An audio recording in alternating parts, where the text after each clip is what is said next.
நான் இஸ்ரேலுக்கு போயிருக்கிறேன், அங்க தங்கி இருக்கிறேன் ஒரு வாரம். ம். அங்க ஏற்கனவே அந்த நாட்டுல எல்லா வீடுகளிலும், ஹாஸ்டல்லையும், ஹோட்டல்லையும் எங்க போனீங்கன்னாலும் கீழே வந்து பதுங்கு குழிகள் ஏற்கனவே போட்டு வச்சிருக்காங்க. ஓ!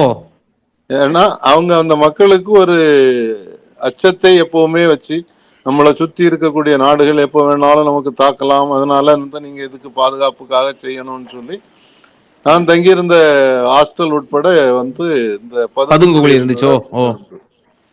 இப்போ வந்து மக்கள் எல்லாம் போய் பதுங்கு குழியில தாங்குங்க, தங்கிக்கிடுங்கன்னு சொல்லக்கூடிய அளவுக்கு அவங்களுக்கு ஆபத்து வந்துடுச்சுன்றத பாக்குறோம். ம். அப்படி வரும்போது ஒருவேளை ட்ரம்ப் சொல்ற மாதிரி ம்.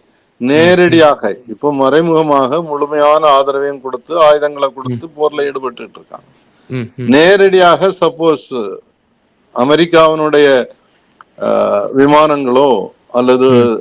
அமெரிக்காவிலிருந்து இருக்கக்கூடிய ஏவுகணைகளோ ஈரானை நேரடியாக தாக்கினால் சீனா வந்து வேடிக்கை பார்த்துட்டு இருக்காது அப்படின்றதுதான் என்னுடைய கருத்து.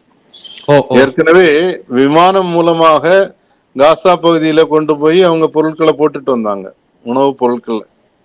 இஸ்ரேலால தடுத்து நிறுத்த முடியல. இஸ்ரேல் விமான தளத்துக்கு மேலோடிதான் போய் ஆகணும். அப்படி போன பிறகும் கூட அவங்களால தடுத்து நிறுத்த முடியல. அந்த அளவுக்கு சீனா அது கொடுத்தது ஒரு எச்சரிக்கைன்னு நான் நினைக்கிறேன்.